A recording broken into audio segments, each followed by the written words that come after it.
Hey, if you like some of my NBA discussions here, make sure to subscribe to my other channel, which is original NBA content, which I post every week about different NBA topics. And yeah, it's a new channel, so make sure to support it. And yeah, hope you enjoy. Hi, my name is Lyric, and today we're going to react to the 5 most undeserved MVPs of all time by the man, the myth, the legend, Jonny Arnett. Now, this is a very controversial topic. When you say someone didn't deserve their MVP award, but a lot of people say that for a lot of people. People say about Joel Embiid, Steve Nash, are the main ones I see people saying that about. Yeah, so I'm very curious what he's going to say here. We'll see if I agree or disagree with the picks. I think every MVP had a decent case to be the MVP, mostly in NBA history. So let's see what he says here. My picks on who I think didn't deserve the MVP: 1973 Dave Cowens. Kareem absolutely was so much better than him that year. I don't see how that was even a conversation, really. Steve Nash, it's hard to say because people say that, but about both of his MVPs. But like he had a good case on both of them because in 2005, he led a team that had not made the playoffs to like the first seed in the West. With him being like the only major addition. And in 2006, he was missing his second best player, Amari Stoudemire, the entire year, and they still finished at the second seed. So he had good cases actually both of those years. So yeah, I'm really thinking here. If it done anyone in recent times, I would say probably Joel Embiid this year. Yeah, Jokic definitely deserved that MVP. I'm not gonna lie to you, he definitely did. Yeah, he's just better. He was just way better than him. The efficiency was just nuts. Damn near average a triple double. I mean, yeah, it's insane.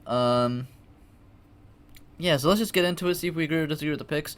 Subscribe to my original NBA channel there. I upload at least one video per week on that channel, and they're way more high production than this. So if you enjoy this in any way, you'll definitely join the other channel. So yeah, let's get into it. Always, as of course, credit to the creators. Subscribe to Jonny Arnett. Fantastic YouTube videos.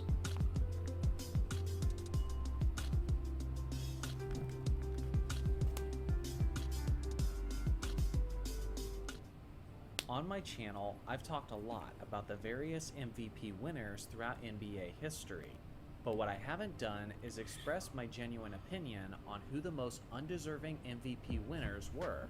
Here we go. I'm giving you my list, starting with the least egregious to the most egregious, and hopefully by the end of this video, everyone who's deserving has ate well, like you, for example. That's why HelloFresh. Today's video is brought to you Oh, by Factor. Okay. Sorry, Jonny, I want to skip your ad here. Arnett. Go to code. Okay, guys. If you are a fan of Jonny Arnett and want to support him, use code JonnyArnett50. That is JonnyArnett50. On Factor at https://www.factor75.com. Yeah, go to that, support Jonny. So starting off the list, the B starting off the list here. Okay, number 5. MVP Yeah. in NBA history was Joel Embiid in 2023. Kendrick Perkins. He caused it. It's very hard to put very recent events on lists like this because it often. The thing about it, bro, Jokic was literally the entire year. Everyone was pretty certain, like, yeah, okay, Nikola Jokic is the MVP. There wasn't even that much debate about it, okay. And then Kendrick Perkins comes on national television and he starts slandering Jokic's name and, you know, making all these types of insane claims. And, like, by the very next week, it is no longer a clear race, and Embiid eventually starts gaining in the race. Part of it also was because after that conversation happened, Brood, the final ending of the season, Joel Embiid was playing fantastic, and Nikola Jokic kind of slowed down because he wasn't caring because the Nuggets were basically secure as the 1 seed. So that was also why, because there was a lot of recency bias happening at the very end of the season. But yeah, there was so many dumb arguments being made. Nikola Jokic not doing anything in the playoffs, while Joel Embiid at that point had done less in the playoffs, even before Jokic had won a ring and stuff. And also it's a regular season award. It doesn't make any sense yet. Jokic 100% should have repeated the MVPs here, in my opinion. It feels like we haven't had enough time to process everything and objectively rank it within the grand scheme of history. Now we have. With that being said, I felt like I just gotta have this recent MVP race on the list. From an individual standpoint, Joel Embiid certainly had a fantastic regular season, as he averaged 33. He had a great season. 10 rebounds on. He had a fantastic season. Dude, I do think people underrate the season that he did have. 33 points on 66% true shooting percentage is insane. He's a great defender as well. Oh my god, that was the thing everyone was bringing up, the fucking defense. As if oh my god. Yeah. I feel like Jokic is a terrible defender. He's not that bad. True shooting percentage. The thing is, there seemed to be a manufactured push to get Embiid the MVP award. The media was pushing it, Embiid was fucking perk, man. begging for it, and voter fatigue was yeah, he was whining for the MVP. Jokic, seeing that he had won the MVP award in the previous 2 seasons. Having Embiid on the list is not an indication that I wasn't impressed by his season. It's just an indication. Yeah, it's just that, yeah. Season was significantly. I mean, yeah, Jokic got 8 more points, but he got 6 more assists.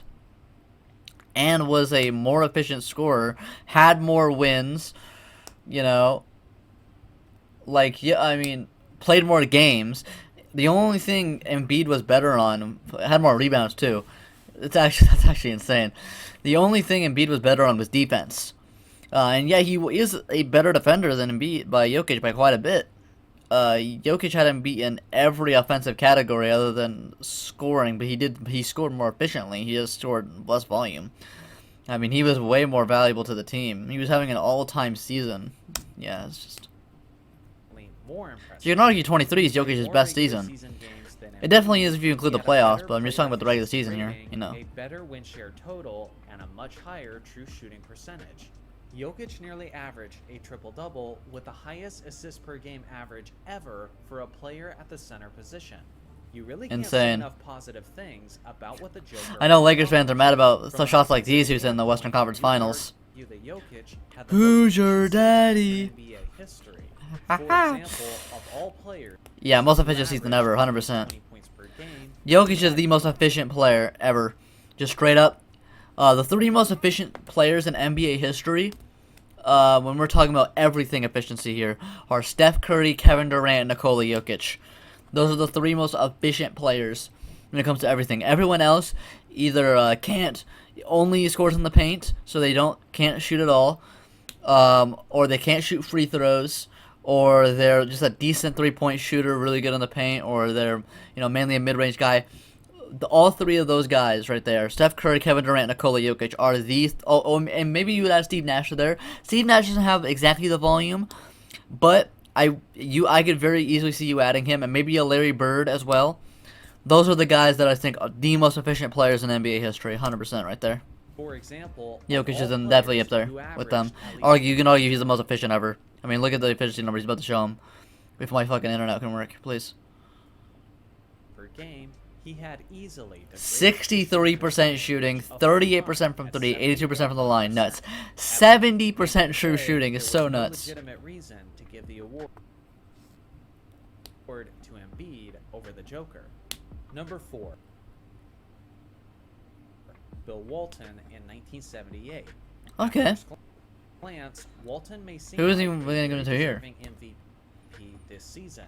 For one, his Portland Trailblazers I'm interested in this were one. the defending NBA champions, and he did put up solid numbers of 19 points, 13 rebounds, 5 assists, and very good passing center for the time, eventually, especially shooting from the field, while finishing the regular season with a 58-24 record.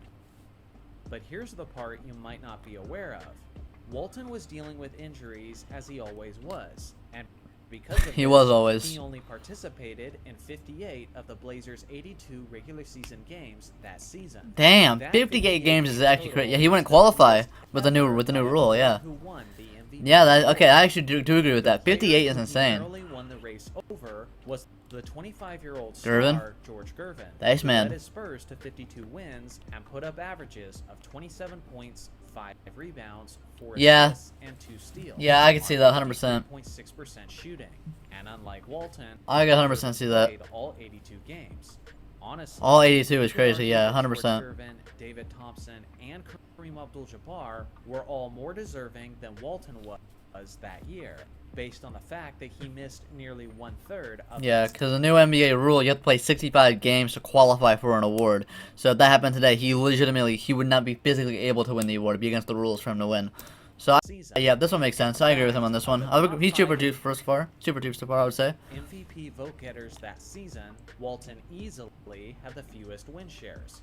Based on the new modern rule that a player needs to play at least 65 games to win an award, Gervin would have been the league MVP instead, and probably rightfully Nice, so. man.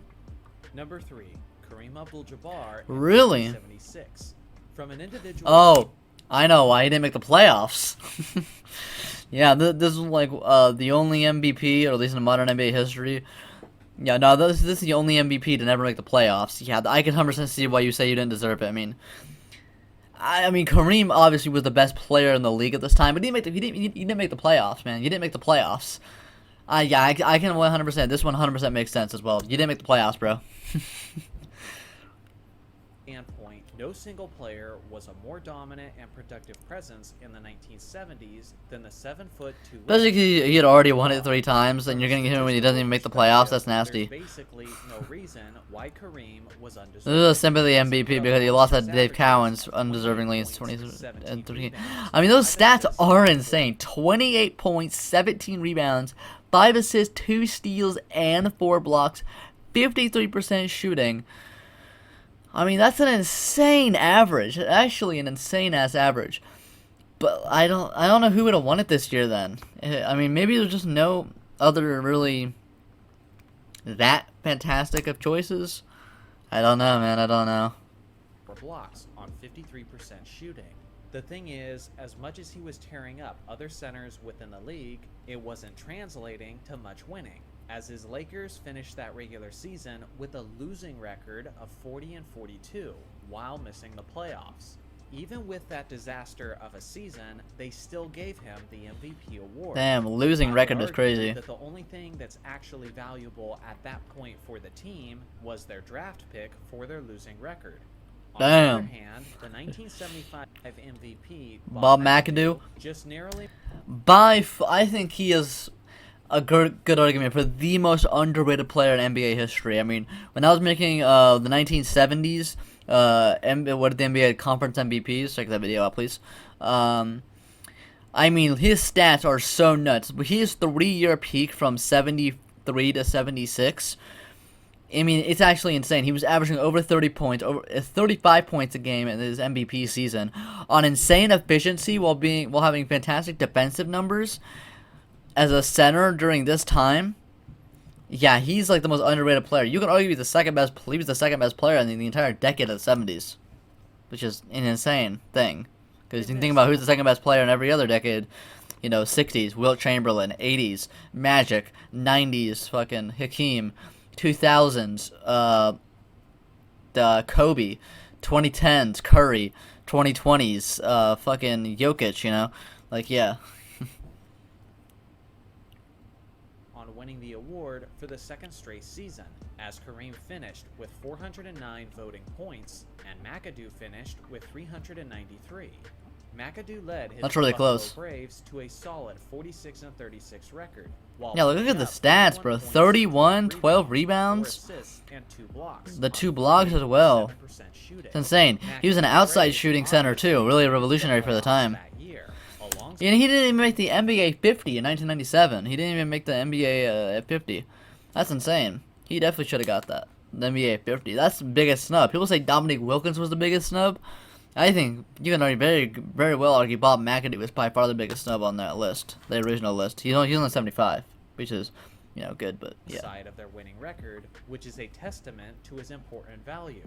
Giving the award to a player who missed the playoffs is a highly questionable decision in general, but especially after the 1960s decade, where they gave the award to Bill Russell instead of Wilt Chamberlain over and over again, it seemed like a grossly inconsistent decision by the voters, making this... Also good to point out that the 70s, I think it wasn't until like it was like the start of the 80s. Up until then, the players were the ones who voted on the MVP, actually, not any of the media. So the players were the one who voted this in, and the Bill Walton one. So it's interesting to think that they voted these in. A lot of these more questionable ones were when the players voted them in. So specific award in... Would you rather? Do you think it'd be a better idea to have the players voting it now, or do you think you should get some weird outcomes like this, Bill Walton and 76 Kareem? Even less legitimate in my eyes. Number 2, Dave Cowens in 1973. Number 2, I probably have this number 1. Not gonna lie, bro. I've looked at all the MVPs because I did my conference MVPs. Looked at every MVP in NBA history. This is the biggest robbery in NBA history. Kareem literally did everything better. Scored more efficiently, more rebound. Well, similar amount of rebound. I forgot if it was more rebounds, but he's a better defensive player, better passer, and his team had... The only thing was his team had less wins, but his team was still like the first place in the conference. It's just the Celtics were in the first place in the East and had more wins. And also Dave Cowens had John Havlicek on his team. Who was like on the same level as Cowens. So yeah, this was the most dumb MVP I've ever seen. I don't know what the players were on, smoking crack during this. They must have just really hated Kareem. Like, it makes no sense. This MVP here makes absolutely no sense. To write this script, I was wondering what the heck was wrong with the voters in the 1970s, but I realized it was that players. Makes sense. Seeing how the players did the voting prior Yeah. to 1979, and they were literally on drugs. Cowens was a fantastic... That's facts, actually. That's player facts. Who is an underrated big man of Celtics history, and he did have a solid season as he put up averages of 20 points, 16 rebounds, and 4 assists on 45%. Just nothing compared to Kareem. The Celtics did have an incredible 68-14 record, which helped him secure the award. But here's the thing, he was barely the MVP. Actually, you want to know a fun fact? The Celtics this season won 68 games, but then they didn't make the finals. They lost in the conference finals to the Knicks. I think they're the team with the most wins to never even make the finals, because 68 wins is actually so nuts. The only ones with more wins would be like the 69 Lakers in 72, who won the championship. The 69 Bulls in 97 won the championship. And then the 72 win Bulls 96 won the championship. 73 win Warriors 16 lost in the finals. But everyone's at least... So all those guys won the championship, or at least made the final. Oh, and the 68 win Sixers in 67, they won the championship. So everyone with 68 wins or above has either won the championship or made the finals. They're the highest one to never even make the finals. Of his own team, as John Havlicek and Joe White had comparable monstrous seasons of their own. John Havlicek was arguably better Kareem Abdul-Jabbar at this time, man. Barely the runner-up for the MVP award. Not only did Kareem destroy Cowens, he would have won 4 straight, because he won the 1 year after and he won the 2 before. Leader of his Milwaukee Bucks that ended up winning 60 games. Yeah, 60 games. 30 points, more points, around the same amount of rebounds, more assists, more efficient, better defender. Shooting, while like, I don't... doubling the win share total of Cowens. Makes no sense. This should have been Highway robbery. And it shouldn't have been even close. Number 1, Bill Russell in 1962. Oh my God. This is the most undeserving MVP award in NBA history. And it's not because Russell didn't have a solid season, but it's okay. I understand where he's coming from, because Wilt Chamberlain scored 50 points a game this year. Yes, I get it. But the conversation between I was going to say, because I do believe Bill Russell was a better player than Wilt Chamberlain. 100%, I will not change my mind about that. Bill Russell was a better player than Wilt Chamberlain. But what he's saying is, it is a regular season award. And was Bill Russell a better regular season player than Wilt? That's hard to say. I mean, he was a far better defender, and he helped his team win more. Wilt had a very selfish playing style. You know, averaged like 2 assists with his 50 points. Both fantastic rebounders. I don't know, man. It's hard to say. like people. I feel some people overrate Wilt's 50 points a game. I mean, it's an insane statistic. It's actually insane. But at the same time, did it help his teams win as much as they could? I don't know. I don't think this should be number one at least. I'm not mad at it being on the list, but I don't think it should be number one. I don't think it should be number one. I think Dave Cowan's 73 is number one. I think Bill Russell had a good case. Okay, I think Bill Russell is underrated by people. Because of who he was up against. Russell led his Celtics to a... Oh, and also this season, you know, Oscar Robertson averaged a 30-point triple-double, and Elgin Baylor averaged like 38 points a game. But, you know, that's just here or there. 20 record while putting up 19 points, 23 rebounds, and 4 assists on 45.7%. 5 assists for this time is his first ever. It was crazy. Russell was the leader of the team with the best record in the Especially for a guy not actively trying to go for assists, Wilt. For being on the winning team. But it's not like Wilt Chamberlain's team wasn't winning as well. Wilt led his Warriors to a 49-31 record, which was the second best record in the East. And he did that while averaging... Yeah, okay, that makes sense. If they were second in the East, yeah, okay, I would agree with this then. Maybe not number one, but I do agree with this, 100%. 4 points, 25.7 rebounds, and 2.4 assists on 50.6%. People don't talk about Wilt's fadeaway game, bro. People just think he was like Shaq. No, he couldn't play like Shaq. It was actually impossible. It would have been an offensive foul every time in that time. More efficient from the field and from the free throw line. He had the edge in rebounds, and he outperformed Russell in basically every advanced stat. The only things you could objectively point to as an advantage for Russell was slightly higher assists and a better team record.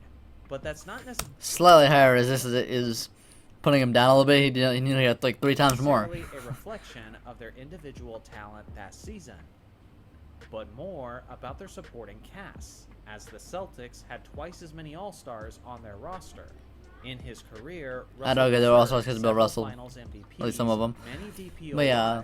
And several league MVP awards. Yeah, I think Wilt deserved it though. Specifically, this one should have gone to Wilt. I agree with him on this one. I do agree with him on this one. Wilt should have got it. Wilt should have got it. Just wants to be different. So what do you guys think? I agree. Different controversial list, but didn't. Which one do you think should have been on here? 2011 to Euros. Alright, so I'm actually glad I didn't put any of Steve Nash's MVPs on there. The ones I'm thinking of, 2011 Euros, no. No, there was no one with a better case.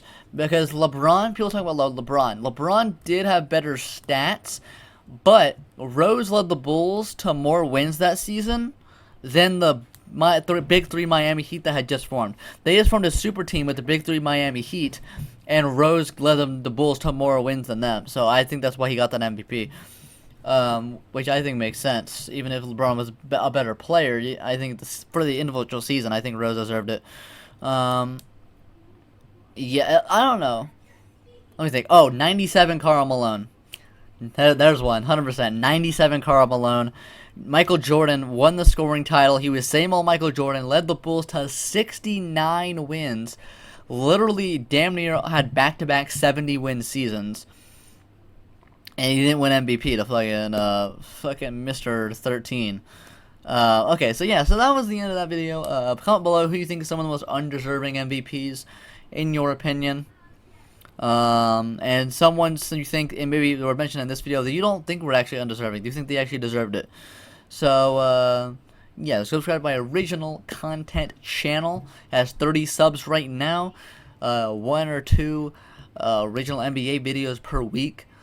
And subscribe to these videos so I know you specifically want the NBA videos. Subscribe so you can get this. I upload fuck tons of videos. If you cannot find anything you like on this channel, you don't like anything, bro. Because I upload so many goddamn types of videos, things of content. Yeah. Yeah. Bye.